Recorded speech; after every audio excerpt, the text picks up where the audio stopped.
যেহেতু border killing সম্বন্ধে এখানে একটু আলোচনা হয়েছে, এই জন্য আমি এখানে শুধু বলবো, আমি ভবিষ্যতে এই ধরনের ঘটনা যেন না ঘটে এই ব্যবস্থা নেওয়ার জন্য আমি সংশ্লিষ্ট অথরিটিকে আদেশ করেছি।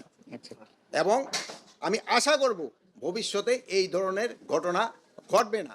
আর প্লাস আমি আপনাদের কাছে অনুরোধ করব, ভবিষ্যতে যেন এই ধরনের ঘটনা না ঘটে, আপনারাও আমাকে সাহায্য সহযোগিতা করবেন। যে এই এখানে আছে তারাও কিন্তু আমাদের সাথে এই পূজার সময় কিন্তু এখানে আরেকটা সমস্যা দেখা যায়, যেহেতু আমাদের যাওয়া আসা করে, মানে এই পারের লোক ও পারে পূজা দেখতে যায়, ওই পারের লোক এই পারে পূজা দেখতে আসে।